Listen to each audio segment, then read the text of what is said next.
Right, guys, so welcome to the PJ podcast. This is the second ever PJ podcast, and we're joined by the lovely folks here. As you can see, we've got Toph. I had to do that because I think I'm married as well, but Toph is here. We've got Tater down the bottom left, Keekee over here, Holly, and B over here as well. So what we're going to do, we're going to introduce ourselves. I'm sure you know some of these people anyway, but we're going to introduce ourselves, introduce our channels, and we're going to go with Toph first. So if you want to go ahead, introduce yourself. Yeah, sure. My name is Toph. It's not Toph like the Avatar character, even though everyone thinks it is. I love Avatar, by the way. I'm a gay demisexual Nintendo variety streamer, so I play a lot of Animal Crossing, Splatoon, Zelda, Mario, Pokemon. I like cute, comfy indie games, so always kind of comfy vibes. I stream in the mornings. I go by he, him. And I actually just relocated from Tokyo, Japan to New York, where I'm from. So I was living abroad in Japan for 8 years, and now I'm back in New York. So I'm excited to be here. Thank you for having me.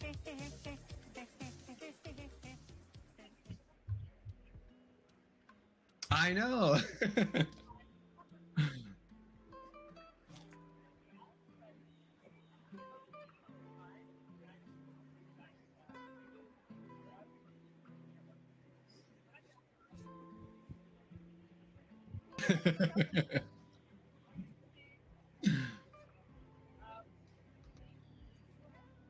Yeah, hi.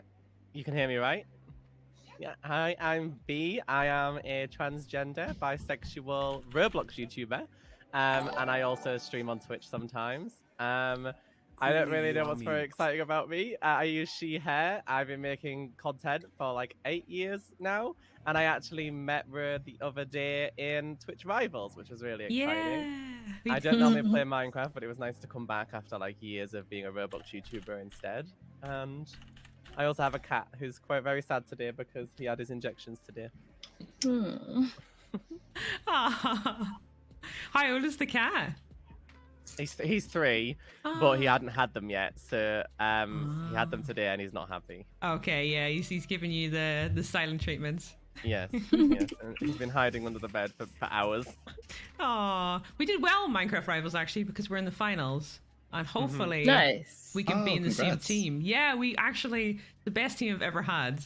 Because I've been in a couple, but I gotta say it was so much fun. It was really, really good. Definitely the best one they've organized so far. So if you can ever get in Rivals, they are good, but Minecraft Rivals has massively improved. So if you ever see anything on Twitter, just ask to be in because it is good fun. Really, really good fun. They never invite me to any of the Rivals. I'm like, I play everything, y'all. Come on, Twitch. What I gotta do? Honestly, they don't have Animal Crossing Rivals? Come on. I know. They've never. I don't think they've done one yet, have they? No, but it's super competitive games. I don't know why. Hey, they did a farming sim one. So I think they could do an Animal Crossing somehow because they did a farming sim. So and that's not like competitive. I don't know what they did for it, but I know they done something silly with it. So I'd say they could do something crazy with it. You just need to poke them. I think if you keep an eye on Twitter and Rivals, what they do is they'll shout out for when they need players. And if you get in once, you can keep applying after that. That's just what I've done anyway. I've been like, oh, you need a player? Take me. It's fine. I'm ready. So we're going this way then. So Tater, you want to introduce yourself, your channel? Yeah, my name is Josh, or Tater. I am a gay simmer. I've been playing The Sims since Sims 1. And my channel centers around The Sims 4, specifically building. There's a gameplay aspect of Sims and building. I'm very much a builder, and I like to do elaborate modern builds. That's amazing. That's really, really cool. So I used to play Sims a long time ago. And I think that's how a lot of people got into gaming at this point, through Sims. Yeah. When they're younger. It's been around. It's been, yeah. I remember my mom got Sims for me when I was a kid and installed it on the PC. Wouldn't load. I remember being so devastated because PCs back then could just barely run it.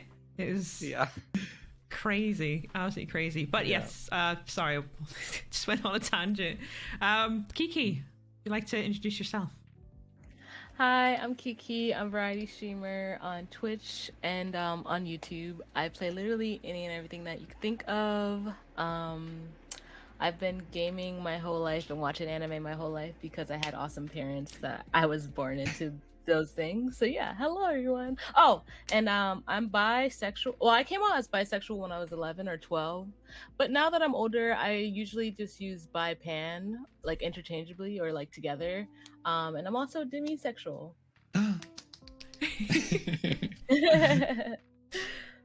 Perfect. Oh, and my pronouns are she, her, but you see it down there. Yeah, actually, yeah, we've got it's like it is quite small because we were trying to get a banner, but we couldn't find something that would look okay with the color scheme we went with. So we just put she, her, just in small text for everybody, so everybody knows everybody's pronouns below. WatchHollie, you want to go ahead and introduce yourself? Yeah, I'm Holly. I'm a horror game streamer, so I play scary games. I started with a bunch of horror games, then I got distracted with the whole From Software, and I've been playing Dark Souls, Elden Ring for like 8 months now. So if they've known me for like 8 months, I'm only a From Software streamer, which is unfortunate. That's okay. I am lesbian. I got picked for Pride 2022, as you did as well too. Congrats. I don't know if everyone else did, but yeah, very exciting. I've been streaming for about 2 years now, and I just hit partner in January. So congratulations! Congrats. Yeah, thank you. Actually, how long has everybody else been partnered? Because I think Keekee's been partner for a while, and so is Toph, but I'm not sure. 5 years. 5 years. Okay. Oh yes, I remember you saying this will be 4 years for me in September. Or October will be 4 years. It'll be 2 years in July, so that's gonna be exciting. I got it in March. Oh, congratulations! Congrats! Thank you. Aw, so you two have just been partnered this year. Oh, you got a lot of events to look forward to. You got to go to all the events now and get the partner swag at the TwitchCons. Yeah, it's really good. I didn't get that partner box, and I'm still upset about that. I didn't either. Oh yeah. Those socks? Come on. Like, I give the badge back. I only wanted the socks. I didn't know you didn't get one because we got 2 sent us. Oh, we didn't need to. I know there's 2 of us. I know there's Blue This is Omni. upsetting. This is upsetting. In 5 years, Twitch have not given me anything, so I am also mad. I've never been sent anything ever. Well, I didn't know if it was just the UK and EU people and Ireland that got it. It seemed random, honestly. It's because I didn't see any one, US. like the partnered one with the blanket in it? With the blanket, yeah. Oh yeah, I got one. Yeah. Oh, it must be nice. Yeah. Must be great to you. Yeah, you never know. Yours could have got lost in the post. I love that for you. I think it must have been random. I don't know, but like I think it was, yeah. I wasn't the only one that got 2. Like there's 4 or 5 others who tweeted and says, "Why have I got 2 boxes?" I'll send you my address after this. I'll send it to you. All right, one sock at a time, okay? Just like. Yeah. So. I think we've already touched on this a little bit already, sort of, in the intros, but why and when did you start streaming? If anybody wants to go first, go for it. Totally open, but we can start with you, Toph. Well, it's pretty easy and simple for me. So as I mentioned before, I was living in Japan for a long time, and if you've ever lived abroad in a foreign country, you probably know where I'm coming from when I say this, but no matter how many friends or relationships you have, it's inherently isolating because you're not in your comfort zone at all times, basically. So I really wanted to do something that made me feel a little bit less alone. And I had a lot of friends, but they weren't super into video games and things like that. And if they were, they weren't really into Animal Crossing. So like, I started streaming almost 6 years ago, and back then I started as an Animal Crossing New Leaf streamer using my modded 3DS. So like all the time that I've been on Twitch, I've been an Animal Crossing streamer with other things mixed in, but that's kind of been in my DNA. But that's kind of the main reason I started, is just because I wanted to feel less alone. And I was doing YouTube before I started Twitch, and YouTube, I was like vlogging my life in Japan. but I was kind of tired of getting comments like KYS and like F slurs and things like that. So I was like, let me try Twitch. And Twitch has been a lot better than YouTube because it's real time and people don't really feel as brave to say those things. So it was a nice switch over to Twitch, I would say. Yeah, I've seen some of your creations as well on Animal Crossing, and so I started Animal Crossing, I think watching you for a couple months, and I started my island. I tried to make it like very cute and cozy, and then I was like, oh no, I can't do this. I'm not very creative. So like your islands are absolutely amazing. The time and effort you've put into them is really, really cool. I gotta say, like every time I go on, I'm amazed. Designing. They're really cool. Thank you. If you want to go, Keekee. Yes, what was the questions again? So this one is basically why and when did you start streaming? So why and sort of when? I started streaming in 2014. I always wanted to do I always wanted to do content creation and stuff like that, but I don't know, for some reason I just didn't know if I could. I just like felt like maybe I wouldn't be able to. I don't know, it just seems so unattainable, especially as like by POC marginalized woman. I don't know, it just didn't seem realistic, especially back then. I don't think there was really too many Black creators that were like in the spotlight. I won't say that they weren't there, because obviously there's a lot of creators who are Black, who've been creating content for a really long time, but you know. And one day I was on my Xbox One, and this person's my friend now, but they were streaming they were speedrunning Resident Evil, and I love watching Resident Evil speedruns. Me too. I don't know, they're just so addicting. So like I clicked onto their stream and I started talking to them, and we became friends. And I was talking to them about streaming, and they were like, yo, you should try it. So we ended up doing like Dying Light co-stream together. And like that's when I started, and then I played like The Evil Within on my channel and stuff like that. And then from there it ended up being on and off though, because until 2018, because I was going to school for biochemistry, biophysics, and trying to balance school and streaming was like really hard. So like it would be like I would just stream every now and then when I could. But then I like sprained my ankle, which put me, and I couldn't, like I had to take medical leave from school, and like I couldn't work, I couldn't do anything. I was like pretty much bed rested. It was like the worst sprain. It was my only sprain in my life, but it was the worst one that I ever had. And I hope that's the only one I'll have. But I was like bed rested, and I was like super depressed, and just not in a really good spot. And I was like, you know what? I should just stream. So I started out on my Xbox One, like just broadcasting from there. Then I moved to a laptop, and then eventually my community helped me get the funds to build a PC, and then I built my own PC. So yeah. That's a really sweet story, actually. So you went from like console, and then your community helped you, and you got up yourself a full setup. That's really awesome. That's really awesome. That's so sweet of your community too. Mm-hmm. Yeah, they're the best. I love them. So, Tater, if you want to go ahead. Yeah, I started streaming in February of last year, 2021. And I started streaming because I was watching my friend play The Sims on Twitch. And we just, like in DMs, we would talk, and I would be like, you know, it seems fun. I have a PC, I have like a camera, I have all the stuff. So like, why not give it a shot? I don't do anything else. So, you know, we moved here where I live now when I was an adult, so I wasn't in school to like make friends and stuff like that. So it's just been a really nice journey. Like I've met so many good people, and I'm the happiest I've ever been, to be quite honest. Aww. That's really nice. So basically, yeah, I mean, I think a lot of people probably share that, where it's you've been in the Twitch community, and it's obviously, we all know there's bad sides to Twitch, but there's a lot of really nice sides to it, and you can make, as Toph has said as well, where you can make a lot of friends in it, and you can, you know, foster an amazing community, like Keekee has said. And I think I would personally, I started years ago, like 7 years ago, myself, and I think me and Blue started together because we were like, okay, we need to have a hobby together. And he did a lot of YouTube videos, And I wasn't really interested in the YouTube side because obviously, again, actually Toph mentioned as well, there's a lot of negative comments because they don't get that. It's not live, so they can't get somebody, you know, saying anything back to them.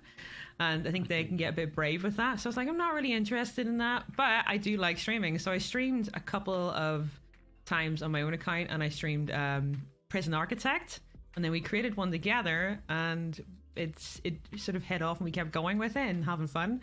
But it was nice to see like all the people who have been chilled and sort of went with the journey along the way, which is quite interesting because I didn't expect anything to come from it, but it just kept going and we just stayed at it, I think. Polly, you want to go ahead and yeah. Yeah. Well, I got a dramatic story, right? Okay, so picture this. You're a child, okay? You're loving your GameCube, and your father throws it away. That was literally it, right? No. I know. The audacity. Okay, so that was like the beginning of like my gaming life, is that I loved video games and I had no access to it, right? So then flash forward to I was homeschooled, and then I went to high school and I didn't have any gaming console because I was working and do like 2 jobs, also do my sport. Then I went to college, had nothing, no time whatsoever still because I was also doing my sport. And then I graduated and I was like, I love video games, but I've never played them. I've only watched them on YouTube because I was a YouTube watcher. I loved Let's Plays. Markiplier was like, oh, idol, right? So I was like, I'm gonna start on YouTube, and oh my god, people were so mean. It was so awful. I was like, and the few comments that I did get, not that I knew what I was doing, I was like, oh my god, this is horrible. And so I was like, I don't want to do this anymore, and so I stopped. And then pandemic happened, and I didn't have a job, and I was like, oh, like I still want to play video games. Like I have this PS4 that I got for like YouTube, and my friend was like, you should stream on Twitch. I was like, what's that? And so I went and I saw a sleep stream, and I saw like a body paint, and I was like, perfect, let's go. Literally the same day I hit go live, and I had no clue what it was, which in hindsight, I feel like things would have gone so much smoother if like I knew, but whatever. We just like, I found like mods, or like people that would like help me, which then became my mods, which like, I have this clip, which literally I was like, what is, and I'm like, I go up to the, like, on my PS4, right? Because that's where I started. I was like, what's a megalol? A megalol? I was like, oh my god. Like, it was just like a whole shit show the entire time. It was great. And then, yeah, so my community did the same thing where I was able to get a PC eventually. I built it on stream, and then now I'm here. And it's just wild to see like where I was, like, and I don't know, like you can see, like I was still the same person, like when I started streaming 2 years ago, but then now it's like, oh, I feel so much more comfortable. I have this like great community, and I can just be like my wild ADHD self. And it's just like been such a great journey. And I'm still slightly bad at video games because I'm only 2 years in. Oh, that's actually really nice, because so basically your dad's may have checked this out, but he didn't stop anything. So just, you know, if any parents are here, don't do that. It's not going to work. It's not going to stop them. It'll make it worse. No. Yeah, I know. And then here I am full time, and he's like, well, you should probably do something else, right? Plan B. I'm like, no.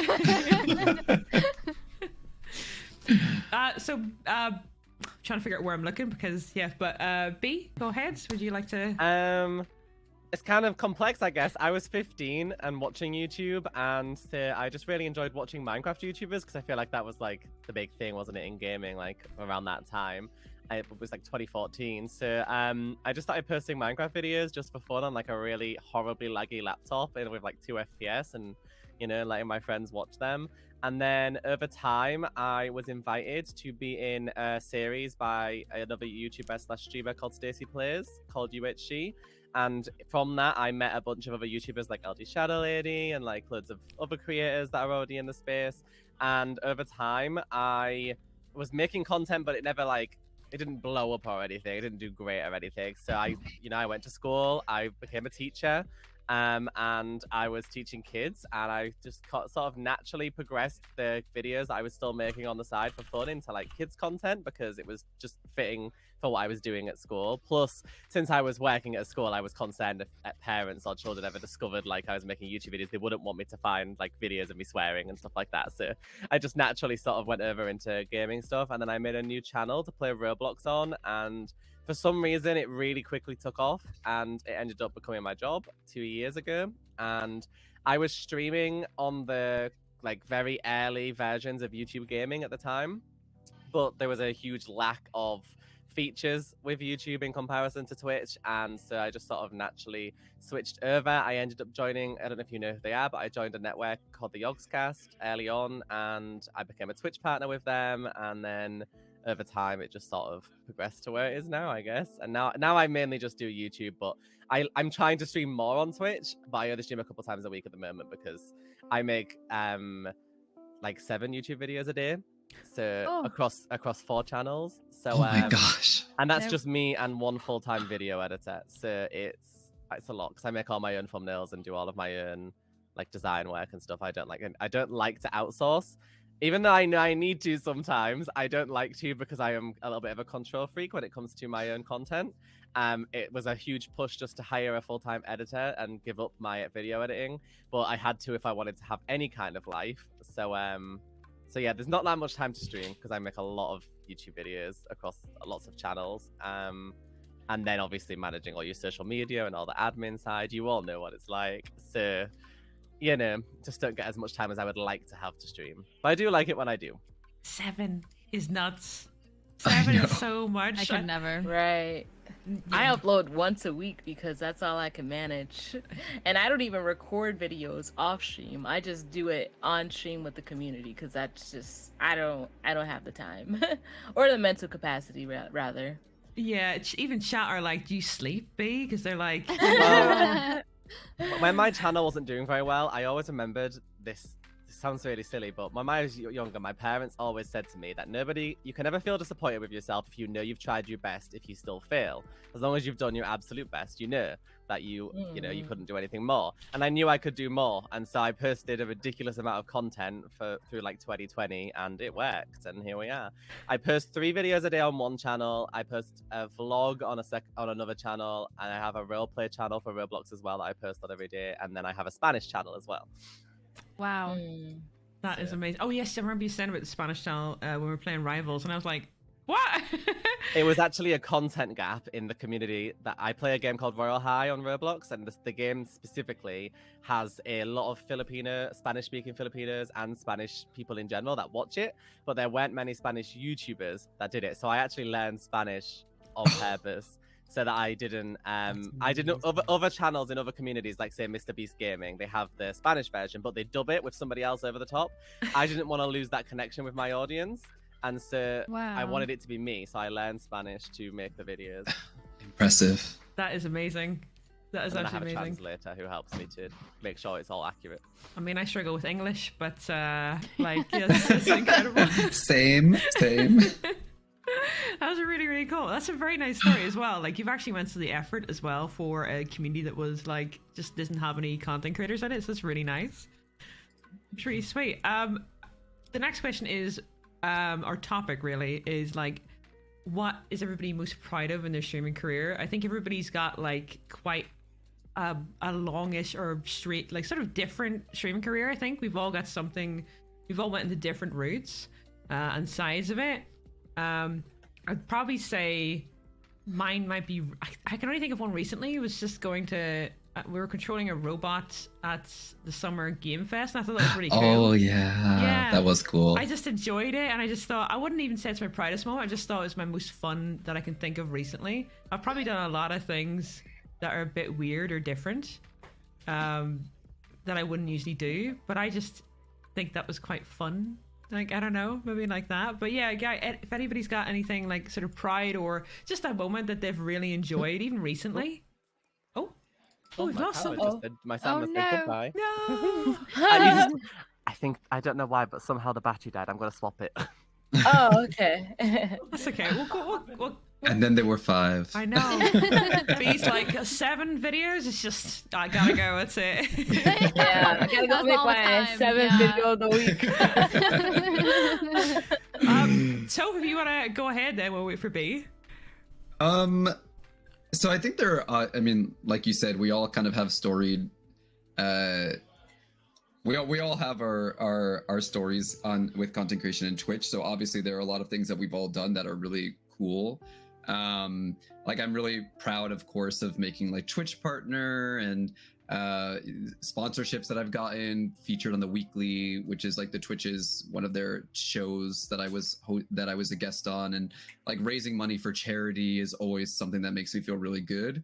But if I really had to pinpoint what personally makes me feel the most proud is as a queer streamer, as someone who uses my platform to be the representation that I didn't have when I was a kid, because you didn't really see a lot of LGBTQIA plus people in media, on TV, even fictional characters. Like I didn't really have that growing up. So being able to be that for other people, whenever I have people tell me that because of my stream, they felt comfortable enough to come out, or through me talking about being gay or even demisexual, which is something that a lot of people don't really know about, like through me talking about my experiences and how I feel, it made people realize things about themselves.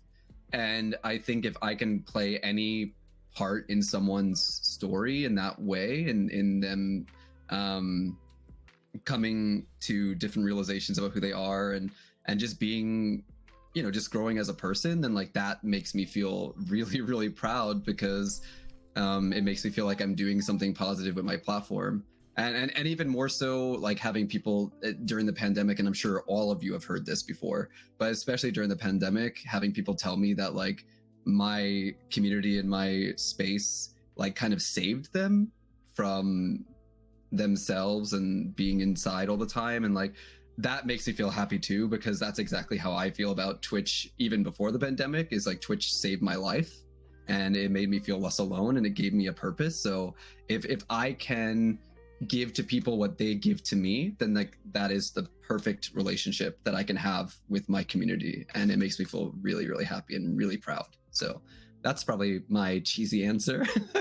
I love it. That's a really good answer, actually, because that is like, I think a lot of people who go to Twitch are looking for somewhere to spend time, especially in the pandemic. I've seen a lot of people come in, they're like, I have lost my job, I am out of work right now, I'm worried if I go to my family, I'm going to infect them, or it's something like that. So a lot of people had all those worries, and then, you know, it was definitely a big concern. People were sort of lonely at that point. Like, let's be real, I think a lot of us were. And I know, like, we as streamers, gamers, in fact, in general, like, we can deal with being at the PC and playing games, but not when there's like that added stress of you have to stay at home, you can't leave, you can't do anything, there's no option to do anything else. So that restriction probably put a lot of people to a point where they were like, oh, okay. And then there's the added family pressure of, okay, you can't see your family members for a while. I think that's a really important point. Like, I think that a lot of people didn't expect streaming to be what it was, or the outlet it was for a lot of people in the pandemic, but it really was a big thing for a lot of people. So that's a good point. Really good point. Holly, would you like to go ahead? Also, welcome back. Bea. Yeah. Yeah. So I don't know. I feel like there's like lots of little things, kind of like what.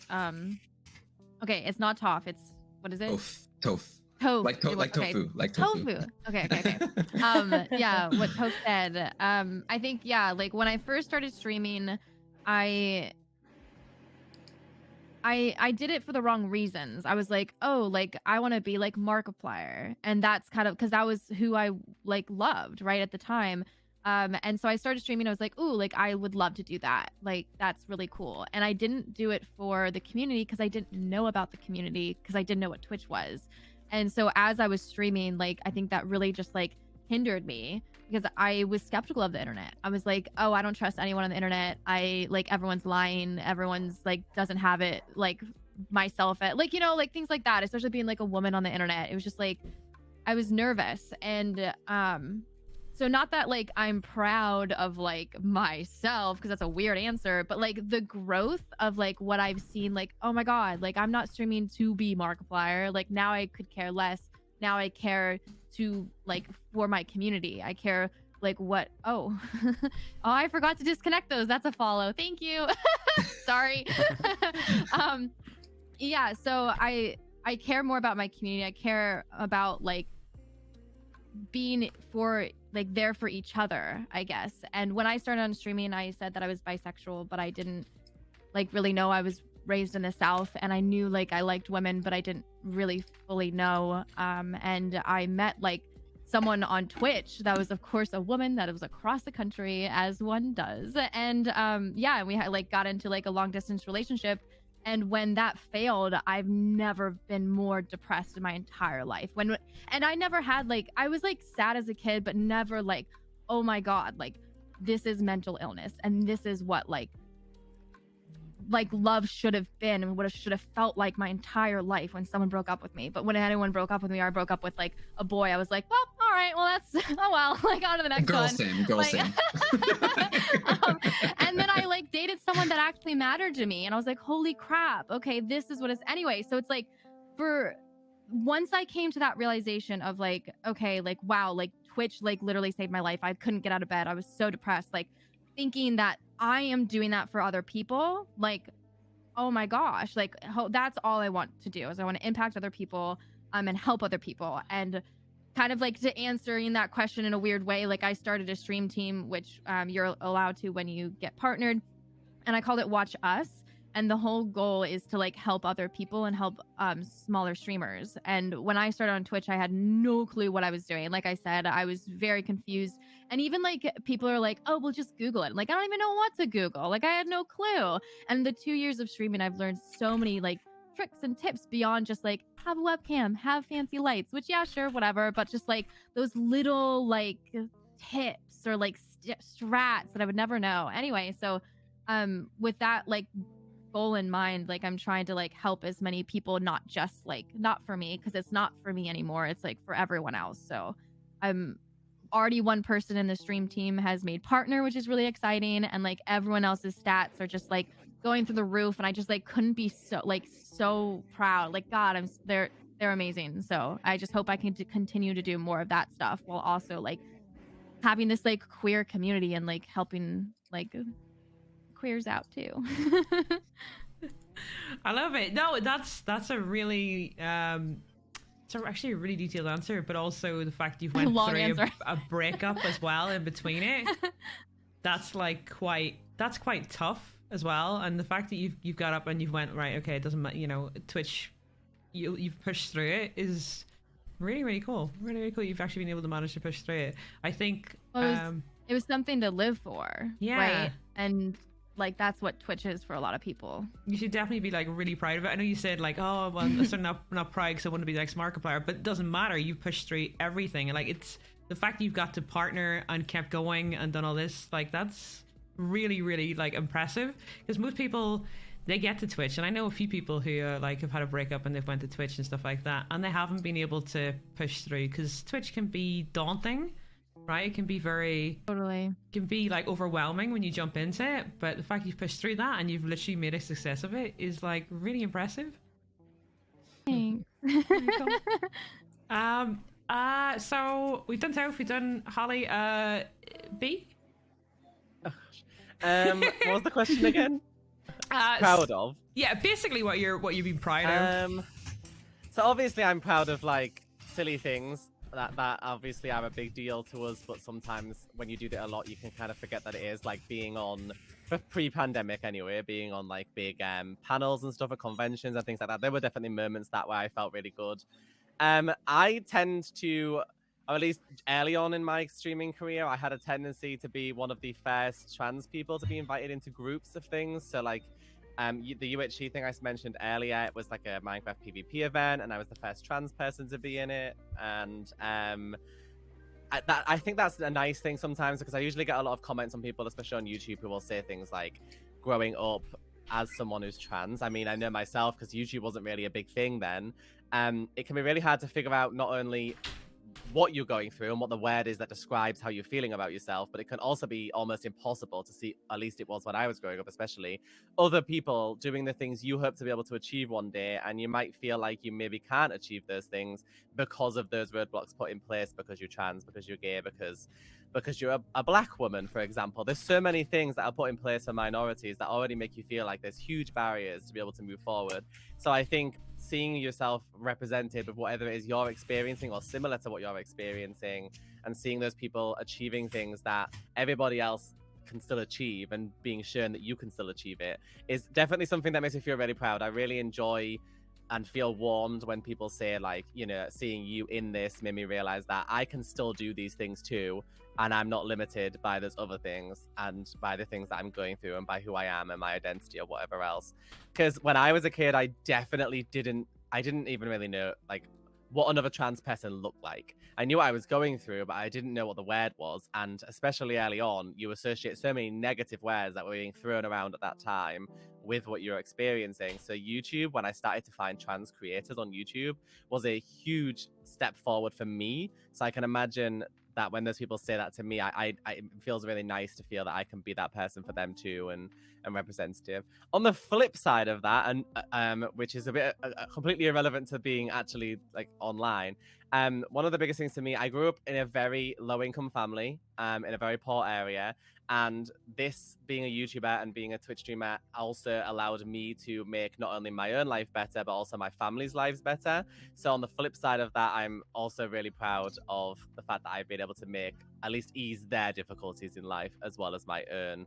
So it means a lot to me from a personal standpoint on that side of things, as well as helping other people to be represented and things like that. So I think after all the time that my mum and my dad spent and all of the difficulties they had to go through for me, it's nice for me to be able to give back to them, if that makes sense. I have a bit of a side question in regards to that. I hope you don't mind. But do you think because you're from that background, that is why you work so hard for, like, for example, like we were all shocked when you said 7 videos, but do you think that could be like why, okay, right, you want to push yourself? Oh, yeah, absolutely. I grew up with my mum like working like 12-hour shifts 7 days a week, you know, taking every overtime she possibly could. My dad having like multiple jobs, you know.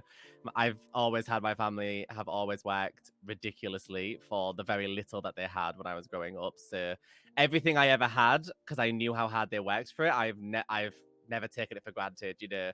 I would always go to school, and you remember those iPod Touch 4th generations with the mirror on the back the mirror back that everybody used to have back in the day? Like, I'd be at school and every other person's would be smashed and scratched because it was so easy to scratch and break them. But mine would be like in perfect condition because I knew how long it had taken my parents to be able to save to buy me something like that. So I would never, ever, ever take it for granted and let like that happen to it. Just silly things like that. So yeah, I absolutely remember how hard they worked so that I could have things. I knew my parents like never bought themselves clothes, and they never like went out anywhere, never did anything together, we never like did anything fancy because they were always trying to make sure that their children always had whatever, you know, they needed so that they didn't feel left out in society, because you know how society treats people that are from poorer backgrounds. It doesn't make you feel welcome.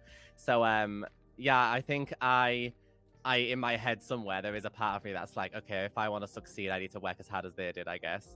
And I, even now, when I am in a position where I have like an editor and I can take a bit less time to be working, I still always feel like I need to be working. I'm actually notoriously well known for being very incapable of relaxing. I can't sit and just chill, because if I do, I immediately think of like 12 new video ideas and feel like I should be doing something instead. I am 100% that person who will be unable to fall asleep at 1 a.m, so I just get back up and go and do some work instead because I can't fall asleep. So yeah, I definitely overwork a little bit, but I kind of like to overwork, so I'm happy where I am doing that. And you've done really well. Like, I'm also from a very sort of like, I wouldn't say like, you know, very worse off, but like a single parent family of like 5 kids. So my mum was like trying her best, and I think it's definitely helped me sort of get out there a little bit more, trying to like sort of I wouldn't say even make her proud. I wouldn't even say that's probably the thing that I'm going for, but just like trying to not get into the stage where, because I know like she was a teacher, but she had to stop because of all the kids, and dad passed away when she was quite young. And it's like, you know, I know she worked hard for us, and I want to at least try and make her, okay, you know, Rose fine, I don't have to worry about her, you know, she's got other 4 kids, she's not worried about me at least. You know, the other ones she probably hopefully doesn't have to worry about as well, but when they get older we'll have to see, you know. But like, at least she doesn't have to worry or stress or think, you know, oh, I need to do more for them or whatever. As long as I've turned out okay and a decent human, you know, at least she thinks she's done the right thing. And I think that was very important for her when I was growing up, because being Irish, it's not very common to be non-religious or anything like that, or very like I'm very obviously bi myself, and that's it's not very common over here. I didn't actually meet anybody who was trans until I went on Twitch. I hadn't met anybody who was gay until I was 20. So I didn't think it was like, I didn't know it was normal for me to have feelings towards women. Didn't know. And yeah, I came out a couple of years ago, and like it was just very much strange, because I literally, if it wasn't for Twitch, I wouldn't have known any of this really.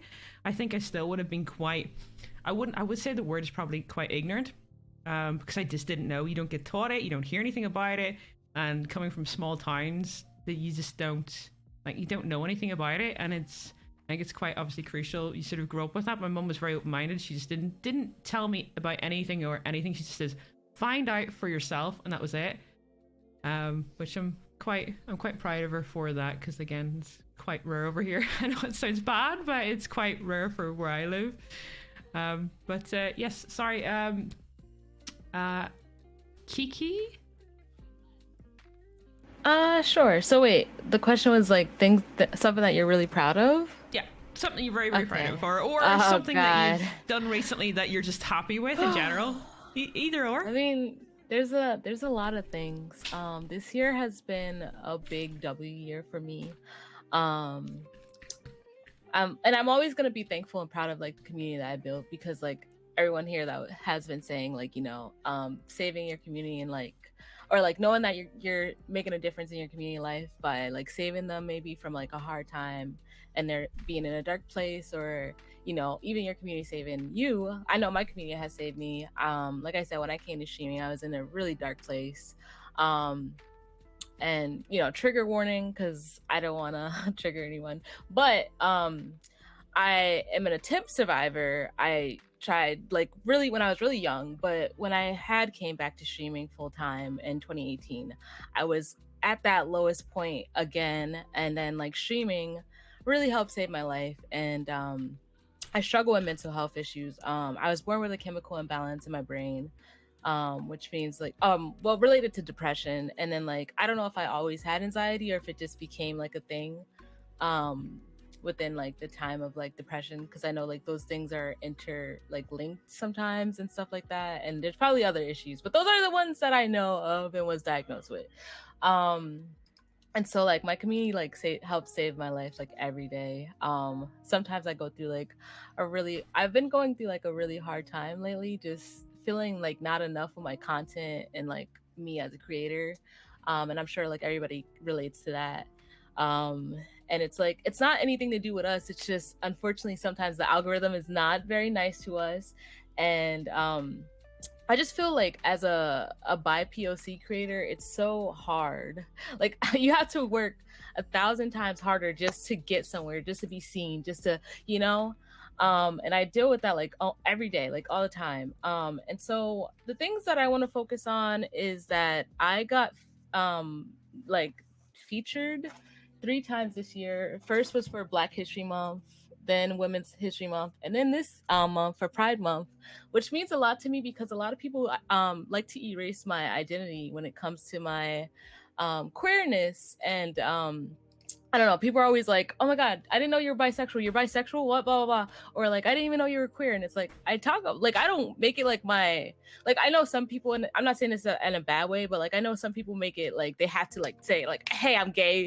Like, you know, display that like a lot. But I feel like, I don't know. I feel like I talk about it enough for people to know that I'm queer and like, it's out there. Like I don't know. But anyway, so one big accomplishment that I was really happy about was that I actually got featured in like the promo for Pride Month on the US side. And that like meant a lot to me because I don't know, trying to get Twitch to like notice me or like have things happen for me with Twitch has been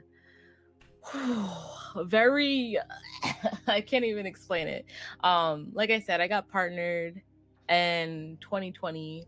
But before that, like I was averaging the numbers and just I had all the numbers and like kept getting denied for like years until it finally happened. And it feels nice to finally get like that recognition and love back from Twitch that like I have for the platform, and just like the thankfulness that I have to be able to have the community that I have and to uplift and build the community that I have from the platform. So like that one will be like my like high of like finally getting noticed by Twitch senpai and being like featured.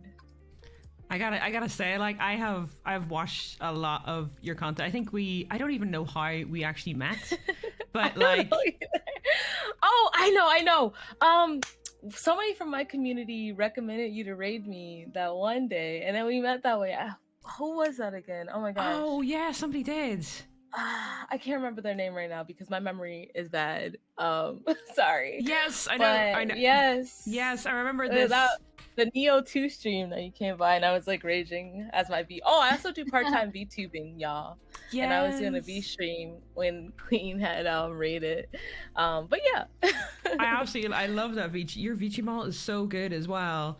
So freaking good. She's so cute. It is. I was like, love it. I think so. Tater is left. Mm-hmm. I think. Yeah, we're right. Okay, go ahead. Yeah.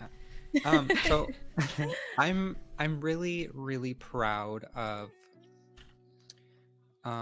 creating and being a part of the community that I am. I feel like, you know, I don't know specific numbers, but I do feel like the Sims community on Twitch can be smaller than a lot of other communities. I feel like there's a lot of loyalty there. So I'm really, really proud when, you know, I raid someone or someone raids me, and then, you know, all of a sudden we're seeing each other in all these same streams of all these incredible, incredible Simmers who are just so inclusive. And Sims automatically has inclusivity built into it, you know, with like the new pronouns update that came out, which I'm really glad it came out. I just feel like it was long overdue. But I'm just really, really proud to have created a community that can integrate in with other communities, you know? And yeah. Aww, and I'm also really, really proud of finding something that I just love doing. Yeah, that's perfect. I mean, I've seen the Sims community, and you are really, really close. You all seem to like know each other as well, and it's really, really sweet. I've seen on like Twitter, and I was like, oh, it's quite nice. They're very supportive. So you find a really nice community, and they definitely care. And I think in regards to Sims, I agree. I've seen a lot that they've been going out of the way to make sure that the correct skin colors are there for everybody, and that was a big deal before because there really wasn't. There were so many like people of color skin colors. That's missing. like every game though. Yeah. Like we're like true. bro, why is this the color palette that is only for Black people? Like there are different shades of melanation. These are like you're just gonna. It's either really dark or like light skin. Then like maybe something in the middle and then really dark. But yeah, I'm sorry. I just got triggered about that because no, you're right. Right. That's like something that we've just been fighting about, and then like just there's so many things. I'm not gonna go on a tangent, but yeah. I think we've seen it, and I'm glad the Sims has actually done something about it. Like they've really done something about it recently, and I know there's more games than that, of course, but if a leading game is going out of the way to do it, I think the rest will eventually follow. They just need to take the time to look into it. But it is good to see where it's like, okay, all right, they've took the first step. Let's wait for the rest of them to bring it into gear and stuff. And I think it's definitely really important for them to do that. And the pronouns being added as well is really good. I actually didn't realize the pronouns. I did see the skin colors, but I didn't see the pronouns. That's really, really cool. I'm glad they've done that. Yeah, shout out to a member of the community, Momo Misfortune. They, you know, kind of kicked off that campaign, so shout out to them. Wow. Yeah, they we're like, come on, Sims, what y'all gonna do? Y'all gonna make it right? And then Sims like fixed it. So oh wow, that's awesome. Yeah, even which is awesome. Even like with From Software, they didn't do a great job because it was very like feminine, masculine body type, but they even put like body type 1 and body type 2. I was like, okay, like that's better than just male and female. At least we got type 1, type 2. So I'm like, okay, I feel like I'm slightly seeing some changes. It's not like ideal, but like, okay, I do notice it. So yeah, the body we'll take what we can get. I forgot about the body types. You're right. Yeah, because they've changed it instead of like being male or female to body type 1 or 2. Which is quite nice. Yeah. That's a bit more inclusive. Also, I beat Elden Ring like I don't know. Oh, you beat it? I don't remember when. Yeah, I beat it like a while ago. I don't want to spoil, but Please there don't. was this one boss I was stuck on, and then the last boss I like beat so much easier than that one, and I was like, bro, what the heck? But anyway, yeah. I spent like 3 hours in the first boss, so I'm not very good at it. I'm not very good at it. But oh yes, okay. So this one's a little bit of a weird question. You can answer it or you don't. This is going to be pretty much open. So whoever wants to answer it can. But it's, what do you think about being in the LGBTQIA plus community in gaming? So what's your opinion on it? Because it's a bit of a weird thing. I think in the last 3 years, it's becoming more, it's growing. So what do you think about obviously being in it, but you happy that it's growing? Is it like, you see that it's being a positive effect in gaming? Like, what's the opinion? I think Tater would probably agree with Sims at least, but yeah, for sure. I'm so happy to be a part of it. I think the work that's being done is really good, but obviously we can go further. The developers of the games can go further to, you know, just realize that we exist and we're going to exist forever, you know. Yeah. I'm sorry, I need to interrupt real quick. Apparently my link is wrong in the thing. I don't know if Simon is around, but I put it in the chat to give to him. I'm trying to fix it and I don't know why it won't work. Okay. So if I've tried this, I thought it was I left out a Y, but I haven't. It's twitch.tv/KeekeeXBaby and then Y. Yeah. And that's exactly it. But it's for some reason Twitch don't like it. And I don't know why. I gotta move it and see, maybe it's something to do with like the clash. I think it works now, yeah. Yeah, it's fixed now. It actually works. Oh my god, maybe it's I don't know. It was 3 Ys before, apparently. Yeah. Oh my god, maybe I copy and pasted it wrong. It's okay. I was like, oh, it's fixed, I should probably guys. say something. Yeah. Sorry about that, y'all. That's my fault for copy and pasting wrong. There you go. We got it fixed. Okay, you finally fixed it. Nice. I did that 3 times and I was like, am I doing something wrong? And then it came up as you probably see me typing, trying to figure out what was happening. And I was like, no. sorry, unless you've got a time machine. And I was like, I don't know why this isn't working. Simon was sending me messages like, bro, you're typing it in wrong. And I was like, I'm not. And yeah, it obviously was. God, I've got it fixed now though. All good. All good. I'm glad it's fixed. Yes, guys, make sure you go and follow everybody from the links if you haven't already in chat. Please do. But I don't know where was that question. Yeah, I'm so sorry. I think Josh was it's my talking fault. about Sims. Yes. Yeah, Yes. like Yeah. just realizing we exist and we're not going anywhere. So, you know. Right. And to sort of piggyback off of that, I am really glad that games like The Sims allow us as queer people to create characters that reflect who we are.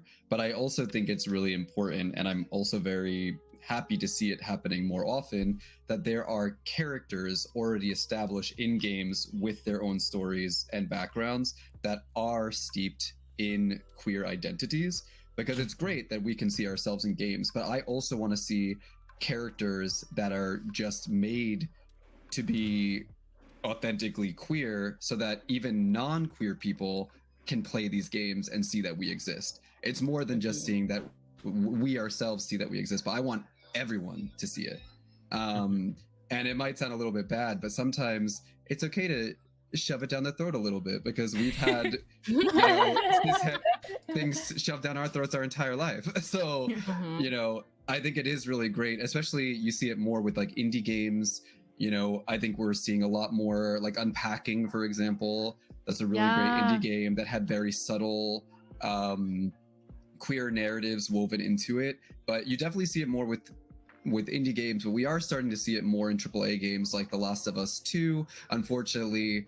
And Last of Us has definitely dropped the ball with their storytelling involving trans characters. But Yeah.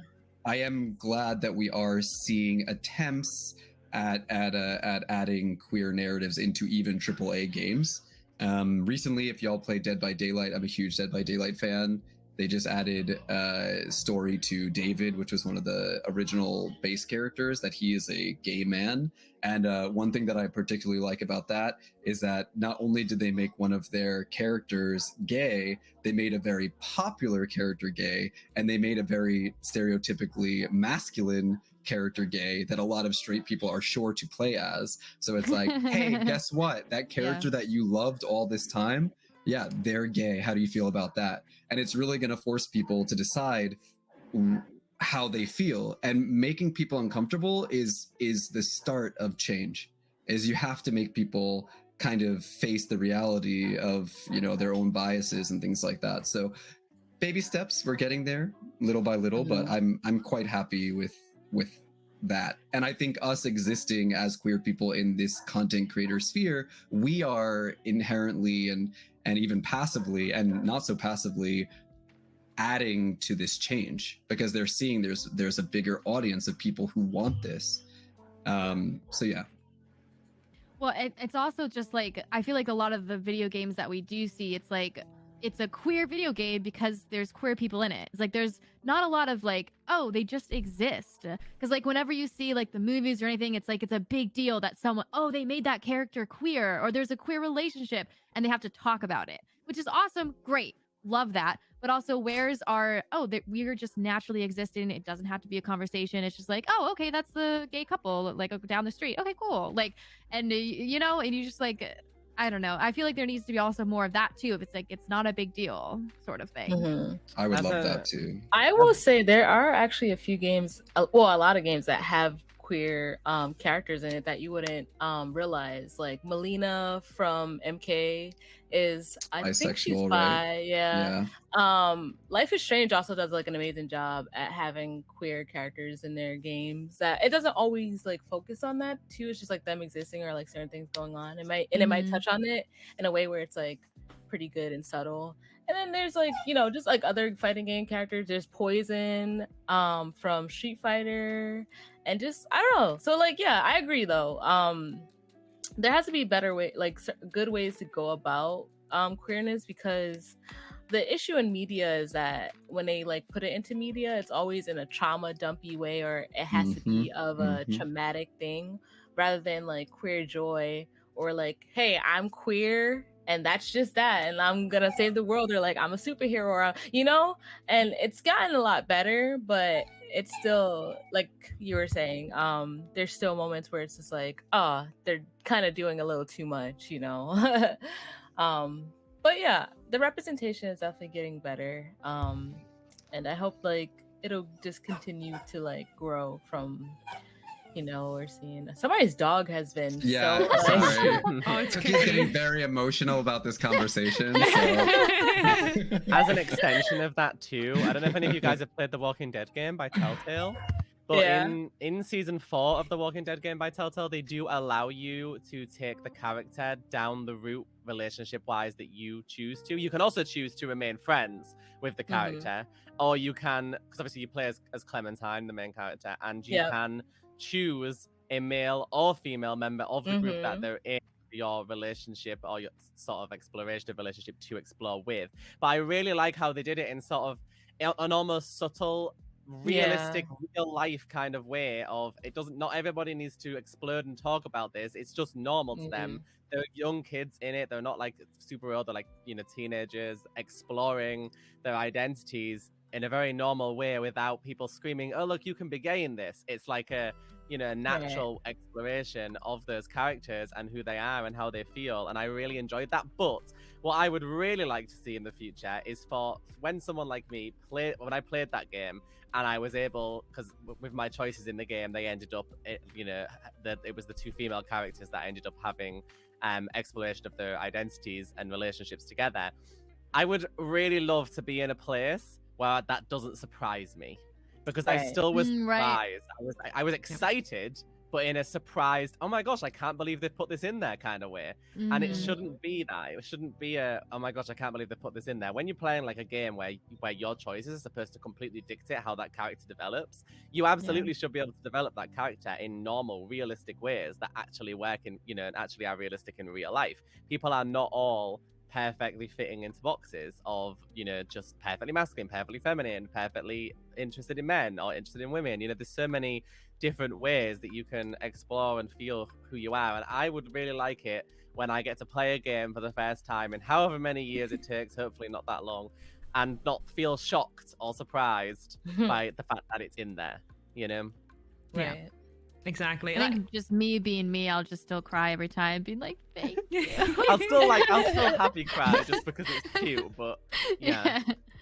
Yeah. Yeah, I agree. I mean, there's a lot of farming sims that are doing. I think farming sims. I play quite a few now at this point. Even ones from like, you know, even like Japan and things like that. And I've got sort of like some from Marvelous, and it's really nice to see that. Okay, it used to be very restricted, and they used to do this where if you were if you selected a male character, you can only date female and vice versa. And now they've stopped that being a thing, and they're allowing you to freely date. So whatever character you pick, you can freely date whatever dateable, because it's a farm sim, you know? So it's like, it shouldn't be that strict, but they're actually becoming very open to, you know, to the LGBTQ community. And they're like, okay, we actually, do you know what? We need to look at this and not restrict that. And I know originally, okay, fine, I understand where they only had more of like one side audience. From like sort of Asian, they didn't really look outside to the other sides of the world, and then they were like, oh, okay, actually the community's a lot larger than what we thought. We gotta start looking at more representation, and they did. And you know, it's really nice to see like Harvest Moon series and stuff, and Stardew in particular. Oh, Cookie's saying yes, I'm so happy about this is great. I love Stardew. I think Stardew's a great example of that as well. Yeah, being able to just be with any of the dateable characters regardless of what your character identifies as. Yeah, it's really nice. Exactly. And I think it's one of the ones that has, oh no, it does still have male and female. I think that's the only thing he hasn't really done. But I'm not sure, because I have starred recently, but I don't think I looked too much, because I was still trying to figure out if I should create like a funny character or like be myself. So I was like, I don't even remember what I did, but did you hear what happened with Rune Factory 5? No. Rune Factory 5, when it came to the West, they had same-sex couple options, but when it came out in Japan, and it came out in Japan almost a year before it came out in the West, they didn't have it. So when it came to the West from Japan, they were like, oh, this is going to be a problem. People will be upset if we don't put it in. So then they made like the definitive edition for the West, and then Japan got same-sex options as a DLC. Oh, which is just weird. It's just a little bit weird. I played it. I didn't even notice, because I was like, oh my, because I was gonna date. There's a cat girl in it, and I was like, right, okay, perfect. So I'm dating, and no, I didn't notice there was two different versions. Yeah. Oh, Japan's got a bit of a way to go with Don't I know it? No. Don't I know it? Yeah. Japan is way behind for a lot of things, but I mean, technologically they're not. But right, sort of inclusion and stuff, and even some rights, they're a wee bit behind. Like, I also feel like, I wonder, like, yeah, of course, like maybe these companies are hoping, oh, we need more representation and we should support like queers, like, but are they doing it because they support us, or are they doing it because then more people will buy the game, and more people, it's like, will play it because they're like, oh, they feel like they're, so I don't know. But I'm also kind of cynical in that way of being like, well, maybe they're just doing it because they just want our money. I mean, look at Pride Month every year. You have a reason to feel that way. Yeah. Well, they stopped doing it as much. They stopped being as ballsy after last year, when everybody was like, guys, what are you doing? Where's these proceeds? Are you doing anything for it? Let's contact Oreo about that, shall we? I don't know. I still bought my Target cup because I couldn't help myself, so I'm still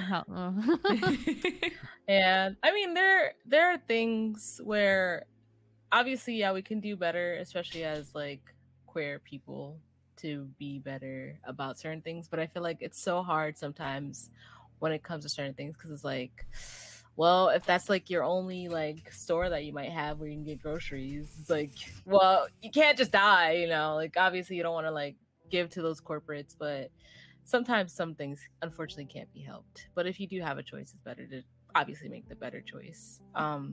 Yeah. And also somebody in chat did ask about coming out to their parents, I guess. I don't know if it was like a real question. But I did want to touch on that. Because they were saying like their parents might not accept them, or like it was like gonna be a bad thing. I would say, and this goes for anyone, even if you're like an adult and maybe you live in a space that isn't very safe to be openly queer, you are still valid in your queerness or your identity. I know a lot of people don't like the word queer sometimes, but I just feel like that's like a really good way to like talk about everybody in the spectrum and slash umbrella. But you're still valid even if you can't be loudly and proudly queer out in the open. If you have to be safe about your identity for your safety, especially like physical safety, or you know, just mentally safe as well, and if it can make things harder, you definitely have to make the choice that it's going to be best for you. I know it really sucks because obviously people, you want to like, you're proud of that part of you, right? And you want to be able to express that and be open about those things, but just find the spots, find the safe spaces where you can be that person of yourself. And then like, you know, when you're older, maybe, you know, you can come forward to your parents and be like, this is a thing. But like, if you're definitely a younger person, definitely do what is best for you. Because even though I'm from New York City. And like, if you know New York is very, very good when it comes to like stuff like that. Like it's all over Pride Month. Woo, Pride Month go, woo, you know? But there's still people who have family that obviously is really harsh. And I was part of my GSA. Like we had started a GSA in my school, and I was like part of that. And like, you know, doing activist work. I've been doing activist work since I was really young, but I had like some friends that couldn't come out to their parents, and when they did come out to their parents, unfortunately they were trying, like, you know, their parents were trying to kick them out, and just like finding resources to help them when I was like really young with like our adult founder of like the GSA and stuff like that was really hard. So like definitely do what is safe and good for you. I know it sucks, but your safety is one of the most important things. Yeah, I completely agree with that. And there's another thing is that maybe you probably won't know.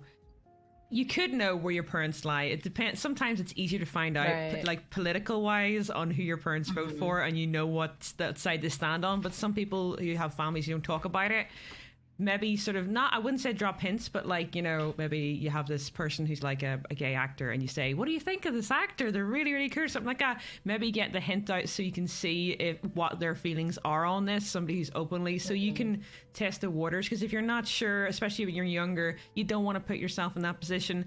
You can see through examples, and then you can figure out, or you can say, you know, your friends came out as you know, gay, just to test the waters to see how that goes, so that you know, right, how are they going to react to me if I was going to say that? Would they, if you said your friend is, you know, or how are they going to react? Are they going to say, no, you don't speak to them, anything like that? Or are they going to be like, oh, that's lovely? So you'll know based on their reaction, if you want to test it out, if it is really, you know, you're at a stage where you don't really know. Because that's basically what I did with my own mum. You know, I was like, all right, I'm gonna see how this goes. And I never said about actors. I just said, you know, my friend Lindsay's came out.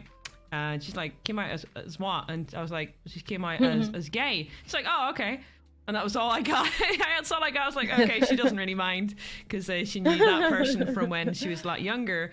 And I was just testing the waters, and she was like, yeah, okay, that's great. And that was the end of the conversation. So like every parent is going to react, you know, differently, but putting out a feeler might help out, you know, and you can gauge on how they're going to react to it. And I would kind of like to say too, not just for like younger people, but I think I have kind of like an older audience, and the amount of people that do reach out to me like, hey, like I'm actually like married and like in a like heterosexual relationship, but I do believe that like I am queer, but I don't think it matters.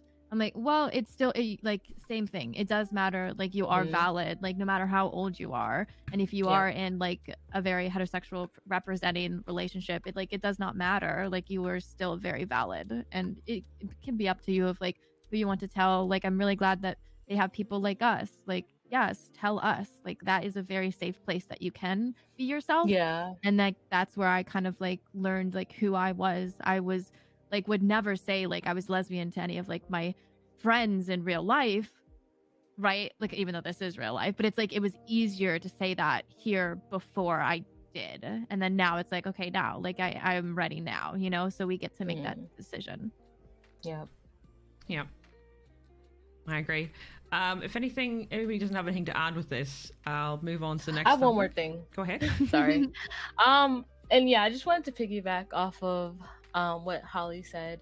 Whether you are in a hetero-conforming relationship, or you know you're single, or you're with, you know, like whatever you're doing in your life, that identity of you is still you. You are still valid in that identity. And unfortunately, like, because I personally have gone through like bi erasure of people being like forgetting my identity. Like I said, I deal with that so much, and I don't know if it's because sometimes I end up unfortunately, I guess, I don't know, in a lot of hetero-conforming relationships sometimes, even though I really love women. I like them equally, but I love women. Women are great. But I'm very picky when it comes to the women that I date. So like with men, it's, I don't know, men are stinky and smelly anyway. So like it's gonna be stinky and smelly anyway when you're with no, I'm just kidding. I'm just kidding. But you know, I feel like it's a very different process when you're picking certain, you know, I don't know. I feel like bisexual / pansexual folks get what I'm saying when it comes to like certain things like that. But yeah. I understand completely where you're coming from in this. I know what you mean. So, not about you guys being stinky, by the way. I just but I get with the bi erasure. Yeah. Yeah, that definitely happens. I've had it a lot. Like, I think the best thing is for me. I don't want to say anything, but it's like some of these people who come in and say this. It's mostly the ones that I've met, and mostly guys that say it. You know, where like very straight men come in. They'll be like, you know, oh, you're just, you know, you shouldn't be using that tag. You're clearly not. You're in a couple relationship, and I'm like, I've probably screwed more women than you. Be quiet. Just go away. You know, it's you know, it's not gonna make a difference. You can say whatever you want, but you know, at the end of the day, it's not gonna change anything, and that's just the end of that.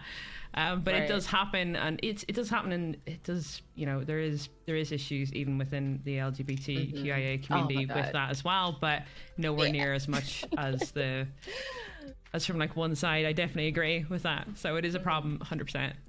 Well, it'll be addressed, I think, in the next like 5. I don't like putting time on things, but I do feel like it's becoming more of a thing where it's like, don't do that.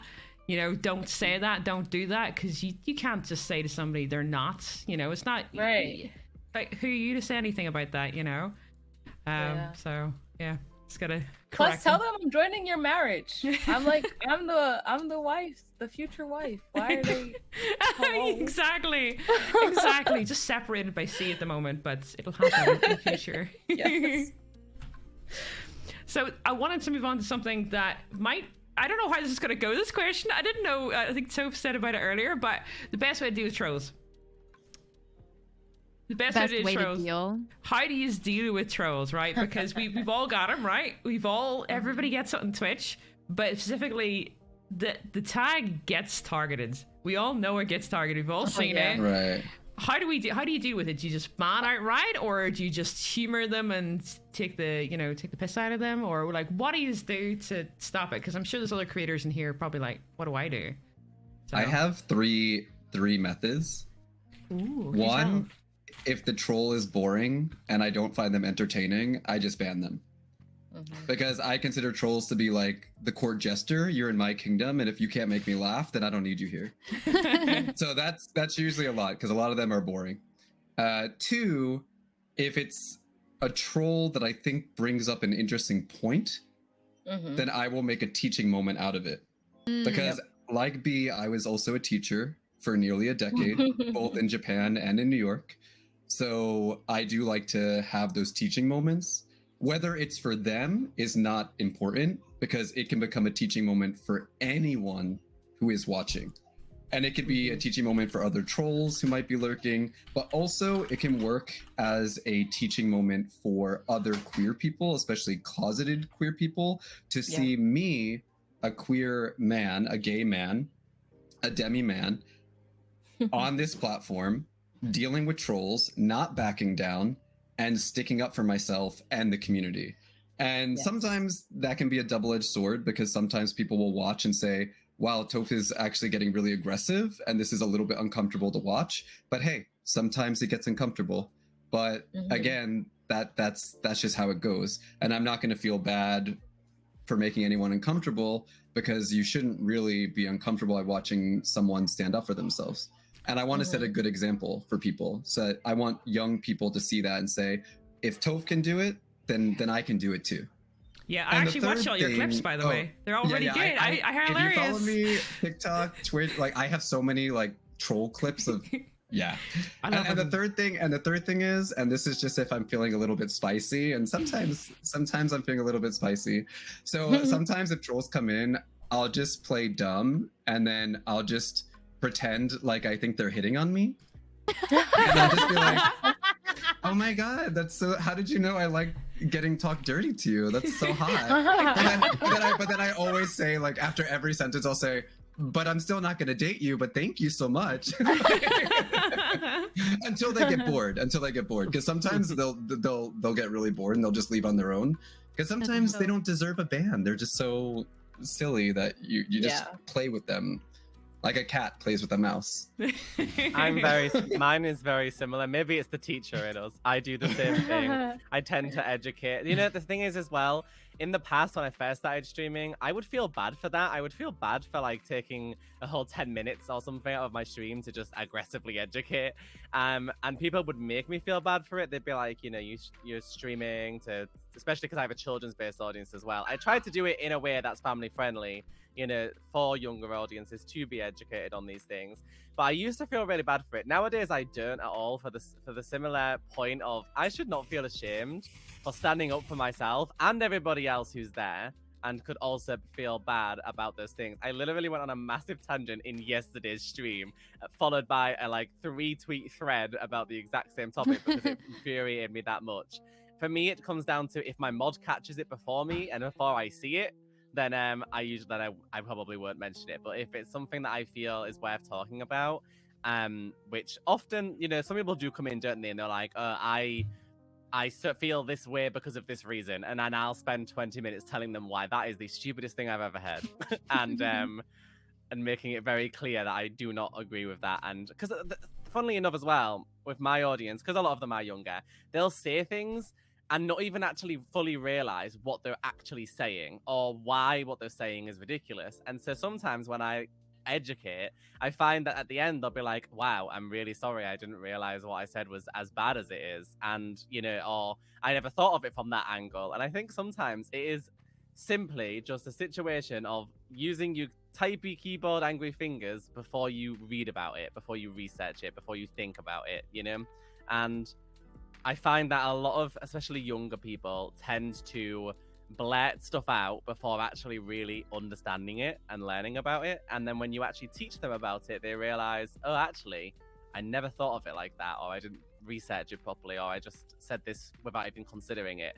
And so I like to do that. I do still occasionally get the day where like somebody says something really horrible and you're having a bad day and stuff, and then you feel really bad and you just like try and ignore it and ban them, you know. And then you feel really bad about yourself for 3 days and eat loads of ice cream, you know.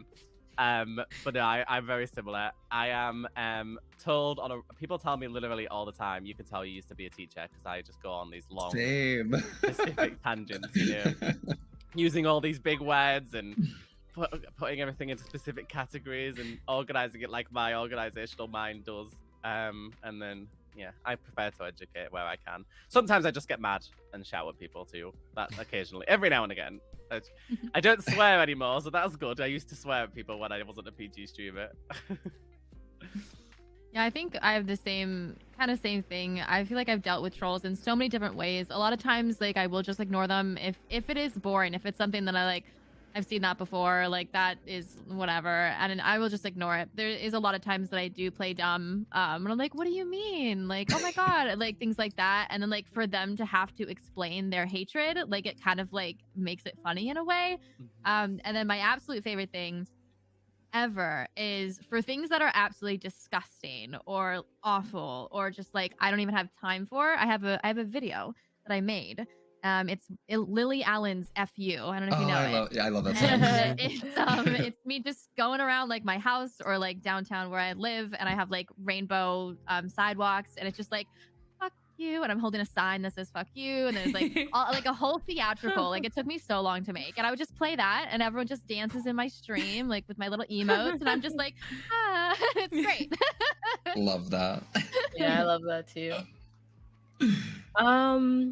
I kind of do like a similar thing as everyone was saying, but I don't know, like the trolls that I get it can be very variety just because I'm so like marginalized in so many ways. But the pinnacle at the moment has been a lot of trolls coming in and trying to tell me that I look like a man because I don't know, for whatever reason, I don't know what it is with the obsession of trying to tell Black women. Just because sometimes, you know, we can have pretty strong features. But I know anyway, saying things like that because like that's also just like a thing that I deal with like all year round, even after Pride Month or before Pride Month. But yeah, so like every time when I get like that comment, I'm like, but your mom, like I always like bring that up. I try to be like careful with like trolling because I like to troll the trolls too.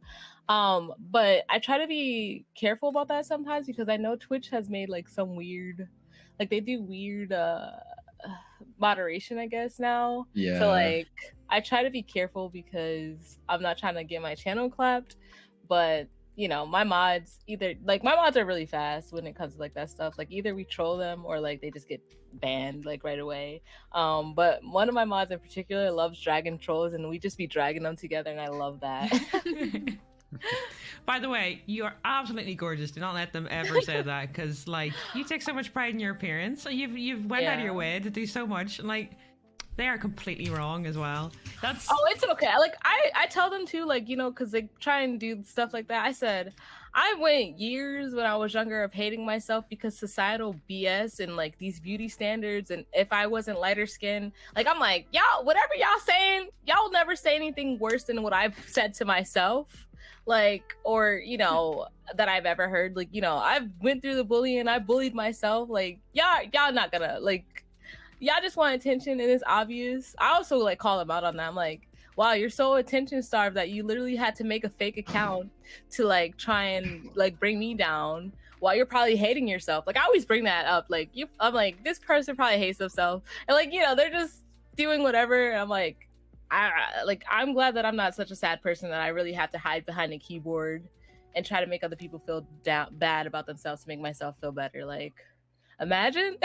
Yeah, I completely agree. It is generally it's like either a jealousy thing because you're doing well and they're doing like, you know, they've got nothing better going on in their lives, so they're coming in, they're wasting their whatever the time is worth to them, and they're coming in, they're just being, you know, that way. I think I do get the odds person like that coming in, and generally I just say the best thing that I said to them is like, well, you know, at least my family tree doesn't go straight down like yours. And in general, they get pretty upset about it to the point where they'll create more accounts, and then I'll just keep laughing at them and I'll say, wow, you're wasting your time. This is good stuff. I'm so happy. Generally, my mods get the person before I even get the chance to. I call one of my mods a robot because they're so goddamn quick at banning. But if I'm like in a mood where I want to troll them back because they've came again, as Toph said, it's my kingdom.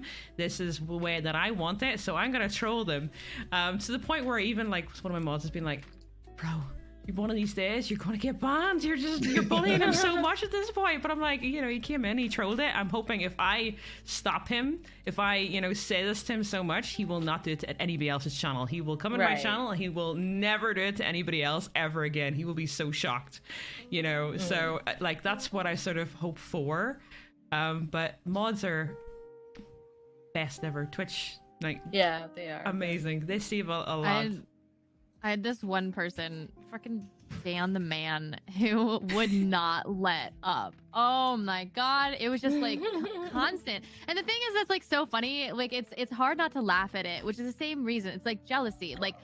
Like his like 2-follower Twitter account with a 1 view, like saying things just like awful, being like, oh yeah, of course an irrelevant streamer like yourself would say that. Like to me, I'm like, okay, yeah, I know, I'm not no big deal, but also what are you doing? Like it's just kind of funny. And he just like would not like, and I don't clap back like a lot. But then the thing that I thought was so funny that he finally like gave up on, because like of course all of my community is just like swarming, right, as all communities and mods do.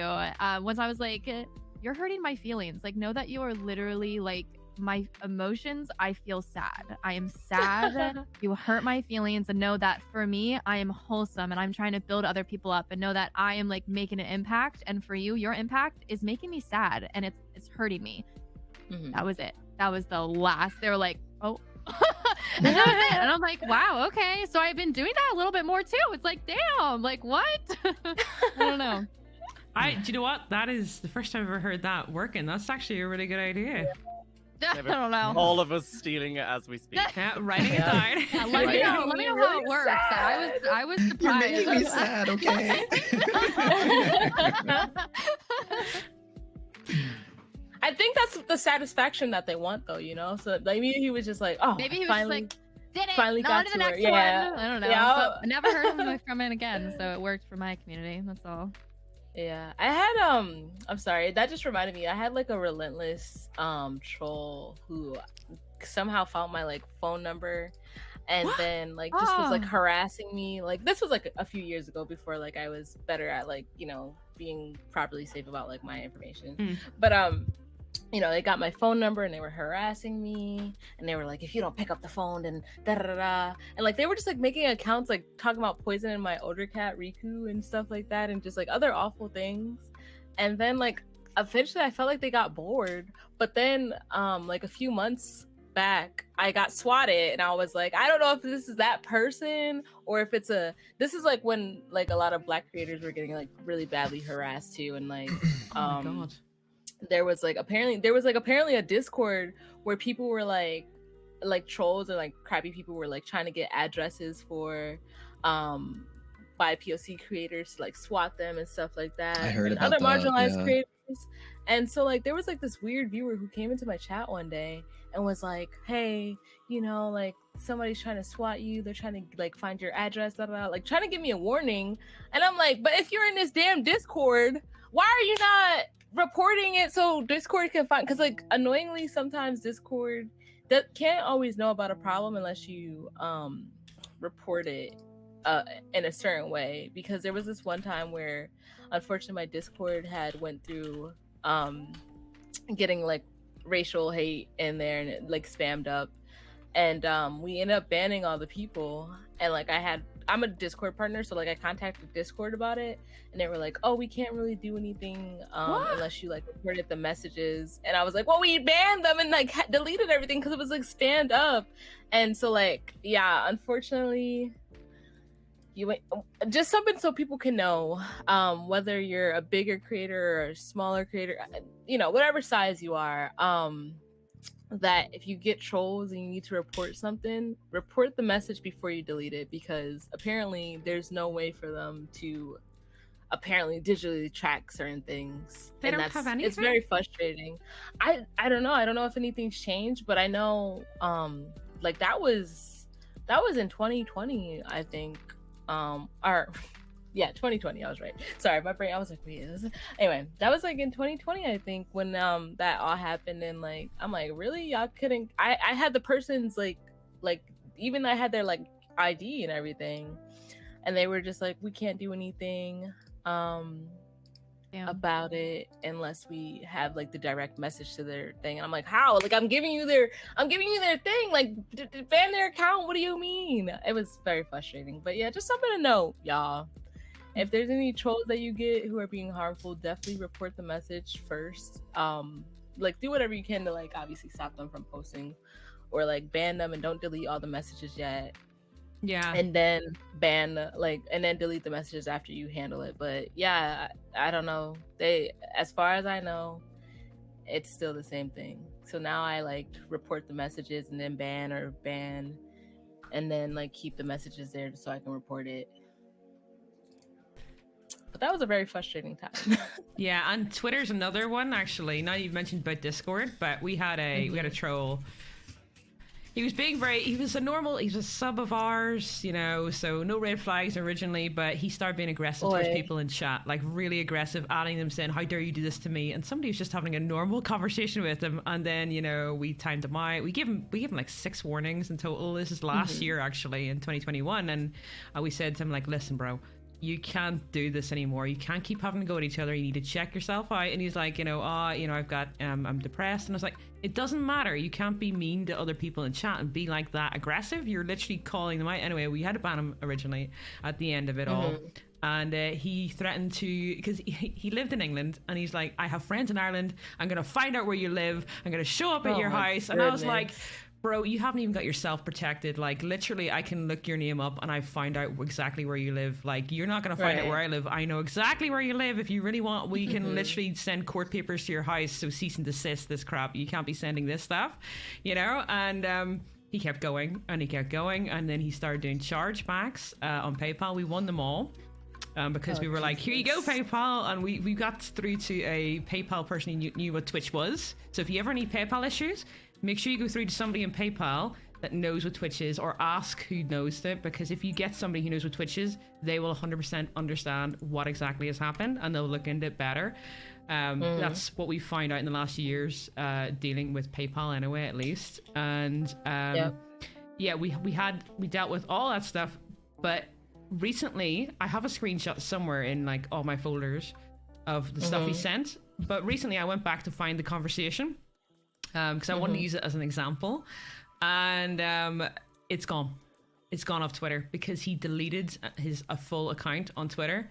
It doesn't exist anymore. I went back in the conversation to find it, literally to give it an example to my mods, because I was like, look out for this person, because there's been a few weird stuff happening with a similar name people. Couldn't find the conversation. Coward. Gone. Coward. I know, he deleted it. He deleted it. So yeah, I couldn't even find the conversation. And I know I have a screenshot somewhere, but for the life of me, it could be anywhere in those folders. It could be in the meme folder. I don't know. I've put it somewhere.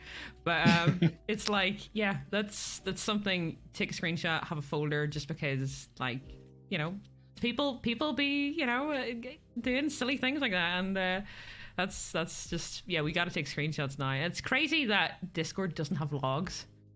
But that is weird, yeah. Silly. Twitter, you can't really contact them, but Discord, I'm so shocked. I'm so shocked they don't have logs for that. So shocked. Was anybody else who wanted to add anything to the troll side? No, I just kind of echo what everyone else said. I take it on a case-by-case basis in the moment as it happens. My mods are like lightning fast, so I'm gonna say like 95% of the time I don't even see it, just because I don't pay attention to deleted messages most of the time. So it's yeah, funny, like it happens and you're like, oh, there's a deleted message. I'm like, I don't know what happened, but I trust you, and you just move on. Like the amount of times that I've said that. Exactly. I'm nosy. I want to know. Same. I want to know. I want to know what the person said. I don't care what they say. I just want to know. Yeah. And then I know. Morbid curiosity. Just curiosity. But I don't want them to see me go and read it and then have a facial expression. So I'll read like when stream is over, or if I'm in like a BRB or whatever, then I'll glance. But I constantly have like a smile on when I do that. Like, just a creepy smile. just see what this bee said. So that's all I do. Have you got your cat there in a watermelon? She had surgery like last month, and she keeps picking at this one spot where there's an incision, so they're gonna have to cut it out. This is my older cat, Riku, though. How old is it? Baby. She will be 8 or 9 on Christmas. She was born on Christmas. Aww. Yeah. Why are you mad now? She said, don't reveal my age on camera. She gets really finicky. She's like a really sweet kitty, but she gets like really mad when she's on camera. So I was surprised that she was that calm in my lap for a minute. Do not be mean to your sister. Hold on, 1 second. Split the fight up. Oh, she's told them off. Yeah, everybody. I think everybody owns a pet in here, right? We all do. Yeah. 2 dogs, and then I have a cat, and then my roommate has 2 other cats. So now we have 2 dogs, 3 cats. Don't a smack whole her either. deal. She's away. Aww. Whenever she gets like mad at me, she like Luna is just always like she's doing a lot. She's always moving. So like sometimes when I let Riku out, Luna's like going either before her or after her. So then Riku usually, because she's still like pissy because I did something, always smacks Luna, and then Luna just runs. Oh. But one day Luna was gonna fight her back. She was like, "I'm tired of this. I'm tired of this." But yeah, anyway, sorry. They're like kids. They're basically kids at that point. Yeah, they are. Hi, definitely This kids. is why I just have one. I have a dog as well. I do have a dog as well. Yeah. Oh, how is it having a cat and a dog? Like, what They're was the both process really of? good. They love each other. I don't know That's why, good. but they did like straight away. They barely even needed like to be separated or anything. Obviously, we did it properly, but they were just fine straight away. I think it's just because my dog's just like wants to love everyone and everything, Mhm. and my cat is just like, I just don't care. I just want to exist, you know. Right. So they're just they like cuddle each other and stuff. They just don't care. Oh, that's Right. sweet. That's really sweet. Am I okay to like eat a little bit? Eat away. Eat away. It's Okay. like a comfy podcast. Eat away, shall I? Actually was thinking of getting popcorn myself. I was like, just eat away, but I was like, I don't want to start eating and then like. I don't know. What'd you get? You guys tell me what you got. Oh. My brother Next got topic. Moe's. Next topic. What are you and, eating right now? yeah. I don't know if eating? y'all know what Moe's is, but it's a like taco burrito like place and whatnot. Don't have anything like that over here. You guys have got the Loads. good fast food though in Yeah. the US. Yeah, we just got Taco Bell where I am in England. Just. Oh wow, There's really? only one. There's like one in every like major city, just a trial. So it's the first time I had like tacos and stuff, but they're really good. I like them. So. Wait, was your first time having tacos? Well, Like, we ever? don't really have places. I sure don't know you've about had Northern tacos. Ireland, but in England we don't really have places like that. It's not a common like fast food to have here.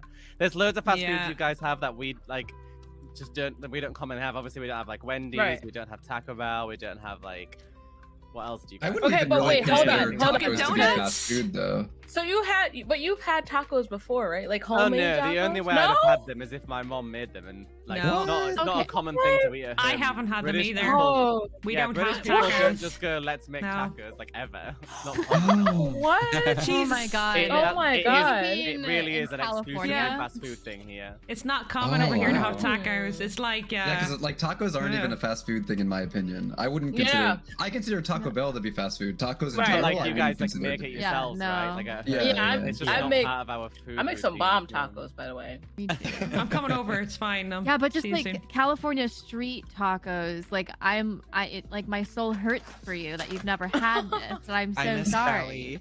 Cali. I miss Oh, Cali. You can come visit. I'll house you. Oh, there is I miss that. TwitchCon. If y'all I'm can going. somehow get the I'm Me going. funds. too. Me too. Yeah. Yeah, I'll be at the But one in I'm already Cali. Not Amsterdam, but one day. Yeah. I don't even have my passport. I gotta get my passport. You first before I do guys need anything. passports. This is like I hear this so often from the US. Yeah, They're I like, I have don't a have a passport. passport, Well, alright. you I lived in don't have Japan. one. You I got got an my ex- Well, passport you went to this year. Japan, so Yeah. like you needed that.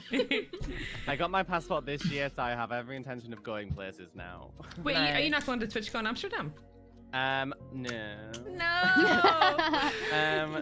Because of the pandemic and stuff like that, Mhm. my anxiety has just been so bad. 'Cause I Oh, used to go to yeah. conventions all the time beforehand, and then after the pandemic, I don't know why, but I just haven't got the confidence again to go places yet. Because right after the first two main lockdowns in the UK, I went out with my family as soon as the restrictions eased. And then I got my first COVID. Literally right at the first day I went out, I got COVID, and Oh. I was so unbelievably sick that I genuinely thought I was gonna die. I was so poorly. So now I don't want to leave. I only leave my house if I have to right now. So yeah, I've developed a bit of anxiety about leaving my house, so that's why I haven't. Been I have both of those. Like for me, like I haven't gotten COVID yet. Now, frickin' knock on wood. But I don't know. I'm very anxious about that. But then also I feel like since I was already like socially awkward and didn't really like going out, and then pandemic happened, and I was so comfortable just like not going out and doing anything and not seeing anyone and just like only online friends. I would like, and then like the world started opening up again. I was like, I don't really need to go anywhere. Like I have found my happy place with my dog, and then now things are like open up. I have like major like anxiety, like meeting people or like going out, like way worse. Like before it was like, oh, I'll just put my mask on and just like for 3 hours I'm like, this will be fine, and then like go home and be like, oh, okay. Now I can't even do that. I'm like, oh god, I don't know what I'm gonna do. No, I totally get that. I passed my driving test a few weeks ago. While I was learning to drive there, literally 2 months ago, I started going out more to learn to drive, and then I got COVID again. So I have just not had a great time of going back out into the world, because every time I seem to get COVID. So I'm not super big fan of going out much at the moment. And also, I don't know about other people, but I think it's probably because I wasn't like this before the pandemic, but since the pandemic, I get socially exhausted really fast now. So, you know, like when you go out and stuff, I'll be out for like an hour and I'll be like, oh yeah, I can manage 4 hours. An hour later, I'm like, I want to go home. I want to go to bed. I'm tired. This is too draining for me. I want to go sit in my room with my cat on my own.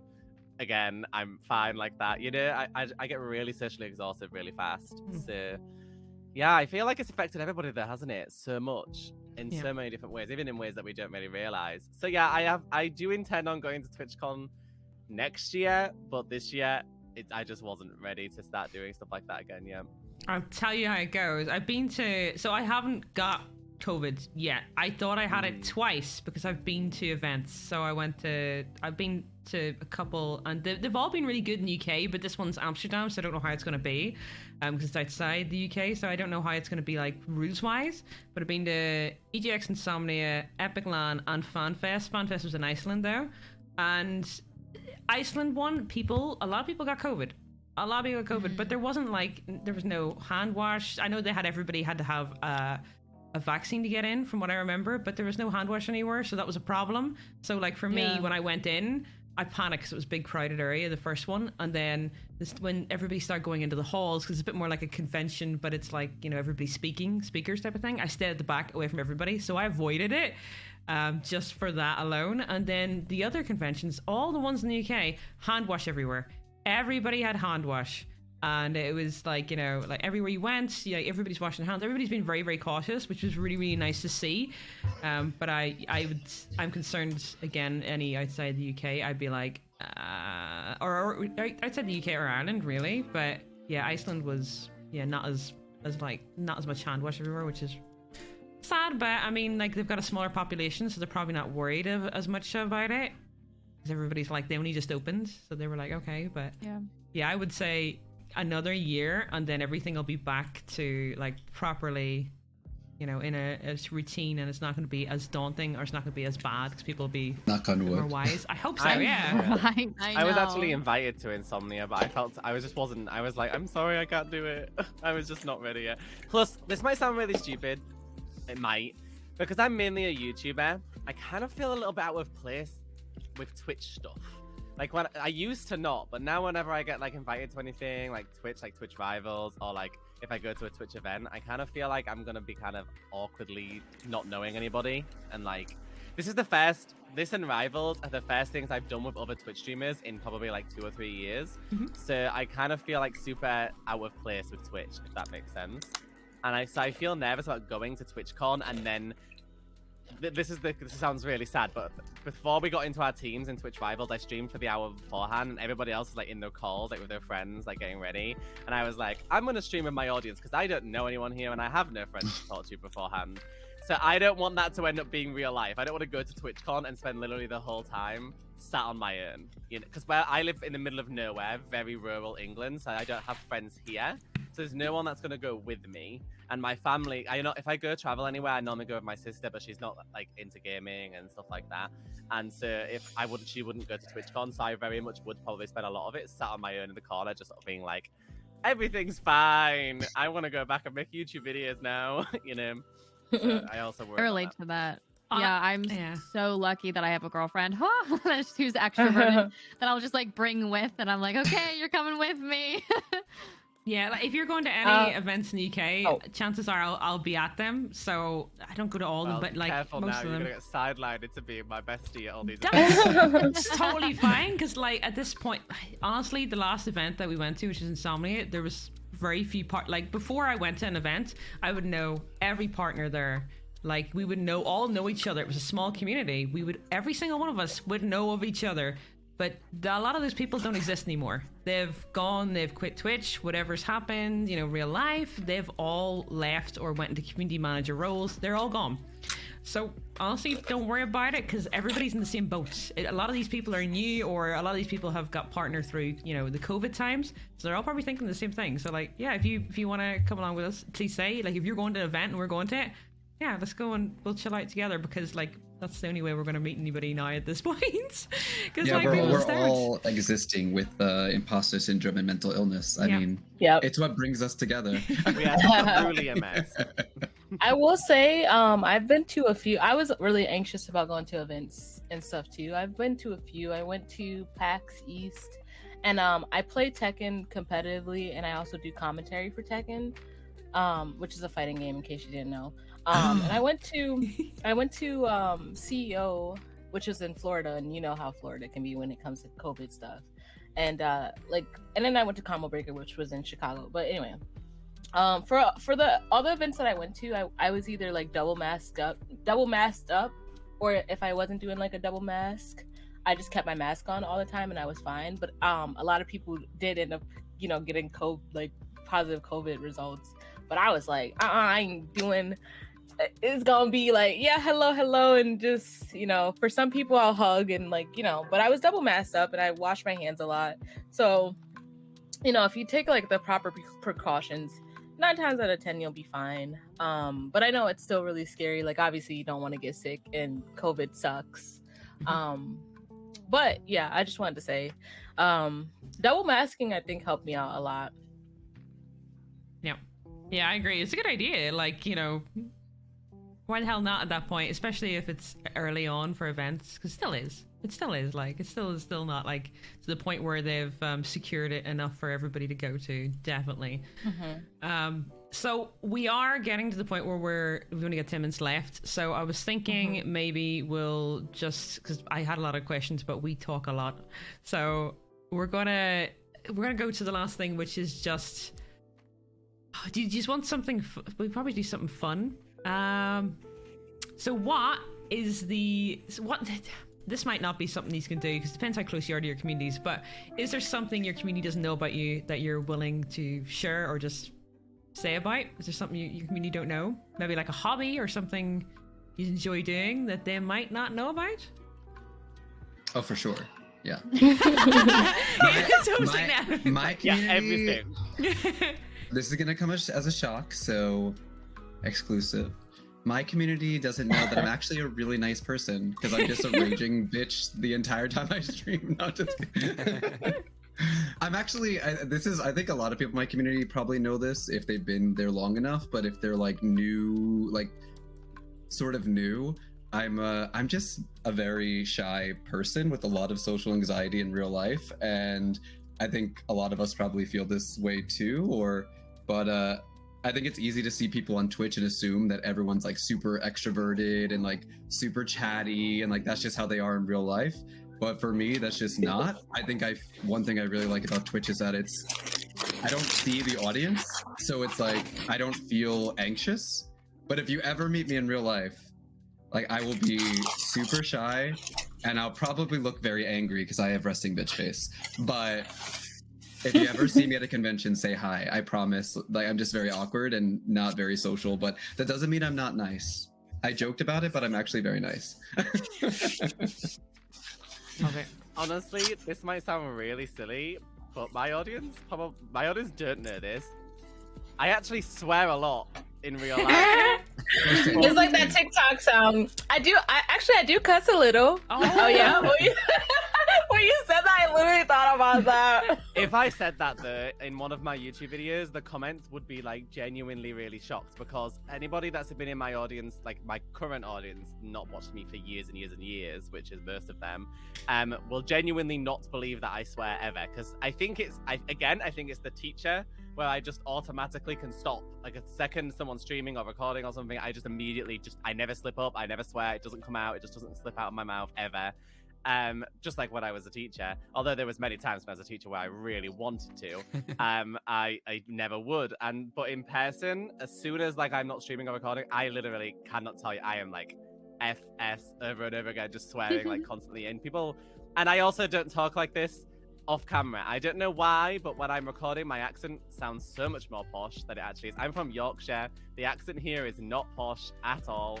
My family sound nothing like me. Whenever people see, like my mom comes on my stream sometimes, when they hear her, they're like, where is she from? Well, we're from the same place. It's just that online, I don't know why, but my accent switches, my swearing turns off. I seem like a nice person for some reason. But I promise you, I am horrible in real life. I swear all the time. I'm evil. I'm tired. I'm moody. I have mega mood swings. None of you would enjoy me in real life. So we're all awful off camera. There you go. That's what you didn't know about us. That's the whole thing. Yeah, no, you would not want to be my friend. That's why I just have my cat and that's it. He doesn't speak English, and that's like the best way, really. I don't know. I think I tell my community literally everything. I have ADHD, and my streams are just like a streamlined consciousness of my thoughts. Like everything that I think is just like out there. You'll see me just like doing this, and then you'll see me like, oh, and just like randomly, and I'm just like not even talking, and be like, oh, okay, well there that was. Anyway, so I guess okay, my answer would be, probably that if they haven't known me for long, that I rowed in high school and college, like crew on a boat. And a lot of people don't know that. And that's like, not that it's a big deal, but it's like a big deal of my life. Like you spend 4 hours in the morning and 4 hours at night, like all summer break, all Christmas break. And that was like, I lived, breathed, like rowing. So that's probably like, would be my thing. Oh, I'm sorry. You go ahead. No, you go ahead. Okay. So I feel like people who have been since the beginning of my channel probably know, but a lot of my growth has happened within just this year. So I feel like a lot of people don't know. I actually build furniture, and this bed that's behind me, I built that myself. Ah, dude, that's so cool. And That's I'm very amazing. into like the raw looking wood, you know, so that's why it's unpainted, unfinished. Now all of us are like, that's good to know. I'm looking for a new I'm actually planning on building a bed frame like this month, so that's very interesting to me. You wouldn't mind? Yeah. I have some extra wood in my yard that I just, Here's an axe. Shipping? Here's an axe. Yeah. Right, go for it. Yeah, I built furniture. Nice. I also built something. I have a shelf that I built. You could both work on my desk together. Yes. I don't really think that there's not anything that my community knows. The neurodivergent brain to like overshare and then be mysterious, like there's no in between. So it's like, I don't know. I tell my community everything. I'm very personable and just open and honest about like a lot of stuff about me. Especially if it can help other people. So I don't think that there's anything. I'm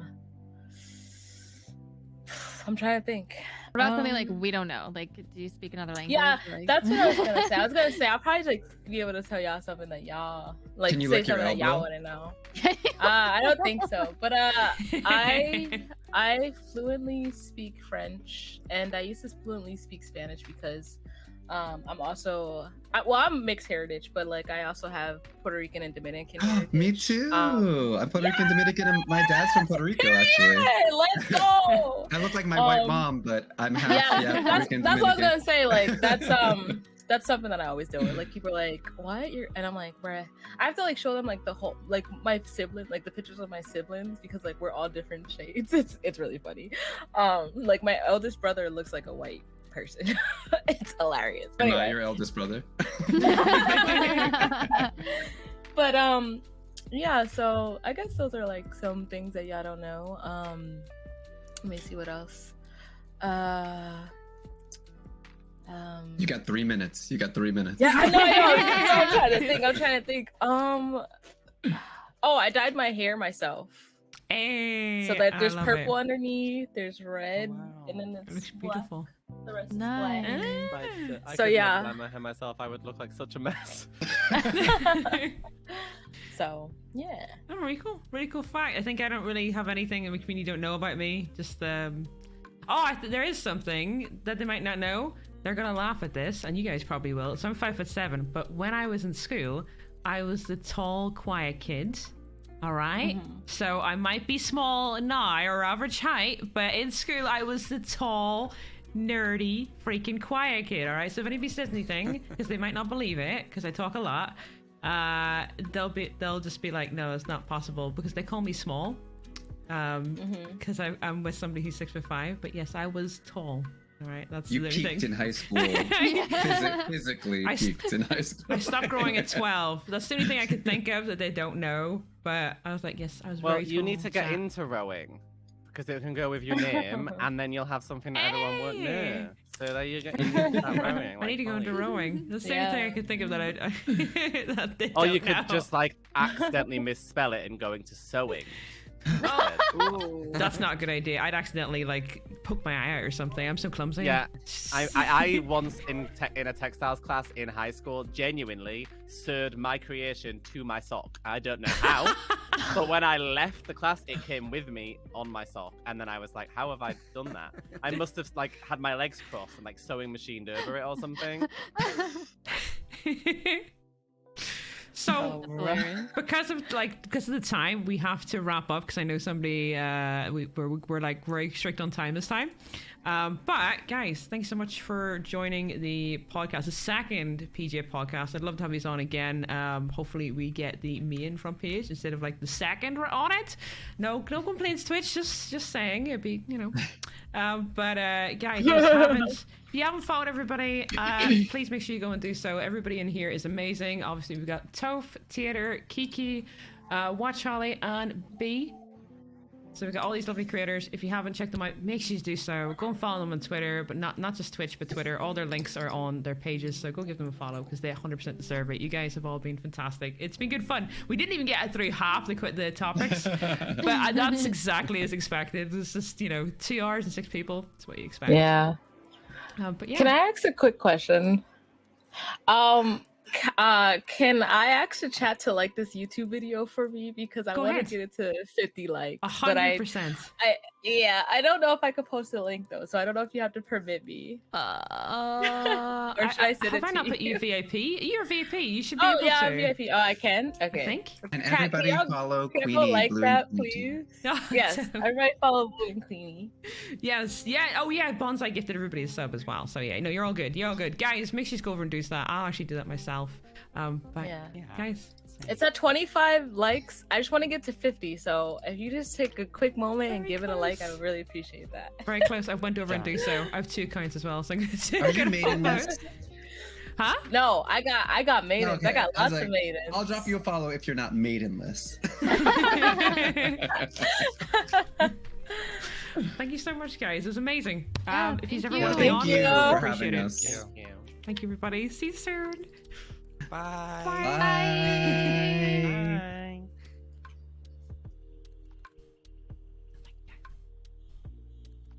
All right, so guys, that was the end of the second PG podcast. We had to be a bit stricter in time, but it was good. It was really good. That was the best PG podcast because the last time I did one, I was sick, so it was really nice to be able to speak. The last time I had like